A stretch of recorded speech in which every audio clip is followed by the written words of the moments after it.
안녕하세요. 프로골퍼 김현우입니다. 현재 3번 우드와 7번 아이언을 준비했습니다. 이런 클럽을 뒷땅 없이 탑볼 없이 잘 칠 수 있는 방법은 무엇이 있는지 지금 바로 소개를 해드려 보도록 하겠습니다. 영상을 시청하기 전에 아래 좋아요와 구독 먼저 부탁드릴게요. 아이언 같은 경우는 왜 뒷땅이 나오는지에 대해서 아셔야 합니다.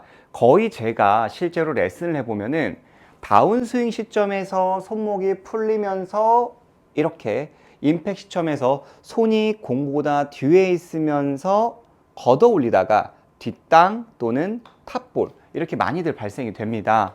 그렇다면 올바른 방법은 어드레스 때는 이 동작이지만 우리가 임팩트 시점에서는 손의 위치가 공보다 주먹 하나 정도 살짝 나가 있는 상태, 즉 포핸드 상태에서 공이 맞아야 하는데요. 이 부분이 굉장히 까다롭습니다.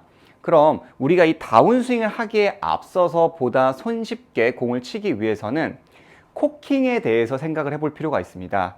자, 코킹이란 무엇이냐면 우리가 이 측면에서 망치질 하듯이 이렇게 들어서 치는 이 꺾는 행위를 코킹이라고 합니다. 자, 위로 꺾었죠? 그리고 이걸 때려주는 겁니다. 만약에 샤프트와 이 팔에 코킹 없이 그대로 간다면 아무래도 조금 더 스티프한 현상이 만들어지겠죠.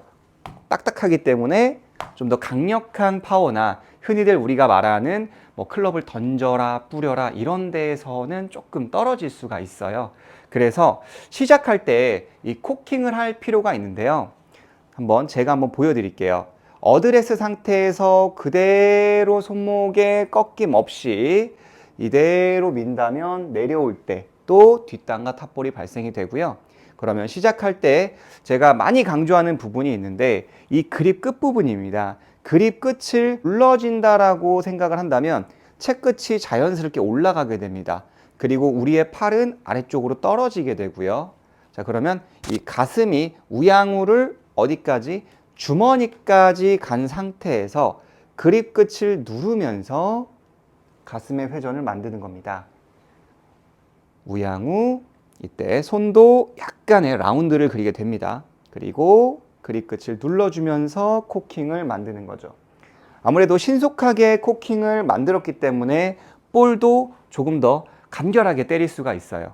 정면에서 봐주시면 여기서 우양우, 주머니 정도에 지나치면 이 그립 끝을 누른다라고 생각하면 자연스럽게 어깨가 어떻게 되죠?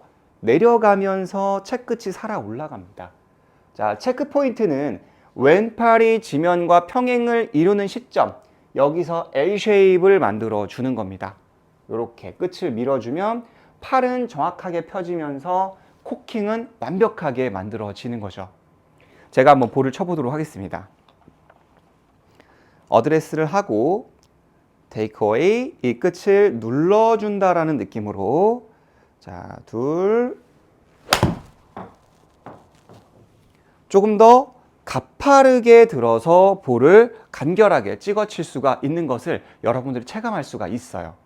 그렇다면 우드도 그렇게 쳐야 하나요? 라고 궁금증이 있으실 수 있는데요. 맞습니다. 우드도 동일하게 가는 거예요. 그런데 이제 우리가 영상이나 어떤 방송들을 많이 보다 보면 낮고 길게 빼라고 하던데 라고들 하잖아요. 그래서 여기서 미스가 되더라고요. 이 우드를 잘 못 치시는 분들의 특징이 낮고 길게 빼겠다라고 하면서 클럽을 길게 이렇게 낮고 길게 빼다가 미스가 나오는 겁니다. 자, 여러분들이 보셨을 때는 지금 어떤 게 잘못되어 있는 것 같으세요? 몸의 움직임이 많죠. 자, 여기에서의 그 중요 포인트가 있는데요.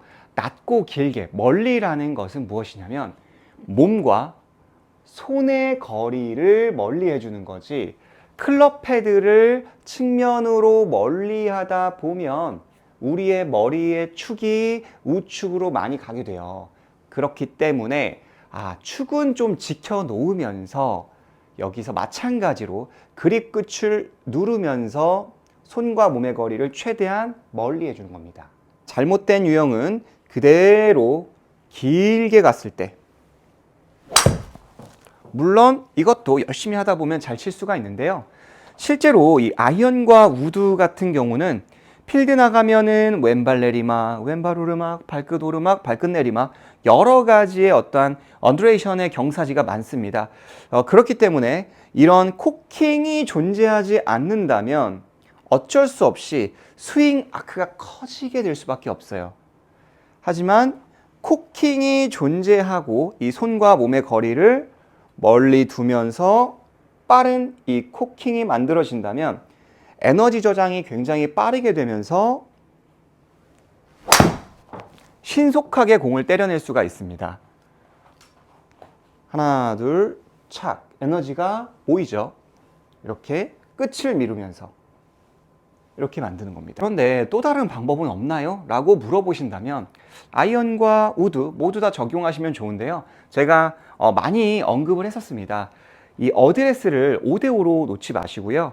왼쪽에다가 한 60% 정도를 살짝 이 상체가 눕지 않는다라는 전제 조건에서 체중을 왼쪽에 55% 아니면 60% 정도를 살짝 놓아주는 겁니다. 네, 그렇게 되면은 자연스럽게 왼쪽 축으로 스윙을 하기 때문에 빠른 코킹이 만들어지고요. 그리고 스웨이가 없어지기 때문에 보다 손쉽게 코킹을 해서 만들고 또 컴팩트하게 공을 때려낼 수가 있습니다. 유틸리티와 우드는 동일하니까 이거를 별개로 생각하지 마세요. 그리고 항상 우드는 늘 이야기하지만 쓸어치는 게 아니라 찍어친다라는 것도 꼭 기억하세요. 제 영상을 많이 보신 분들은 이거 한 100번, 1000번 얘기했던 것 같은데 아실 거라고 생각합니다. 자, 우드는 빠른 코킹을 이용해서 공을 친다. 네, 이 부분이 굉장히 중요합니다. 자, 왼쪽에다가 체중을 한 60% 정도 실어주고요. 그러면 자연스럽게 왼쪽 축으로 스윙을 하기 때문에 코킹이 아주 손쉽게 만들어지는 거죠. 조금 저는 과할 정도로 볼이 좀 눌려 맞았는데요. 여러분들 같은 경우는 다운블로우가 잘 안 되시거나 그런 분들이라면 해보시면 굉장히 도움이 많이 됩니다. 그런데 여기서 주의사항이 있습니다. 현재 내가 오버스윙을 많이 하고 있다. 또는 현재 내가 올라갈 때 손을 많이 돌린다라는 얘기를 듣는다. 그런 분들은 가까운 프로님에게 조금 물어보시면서 이게 나에게 맞는 건지를 한번 조율하시면서 오늘 내용을 한번 받아들이시면 좋을 것 같습니다. 다음 시간에도 굉장히 유익하고 좋은 레슨으로 여러분들에게 찾아뵙도록 하겠습니다. 이상 김현우 프로였습니다.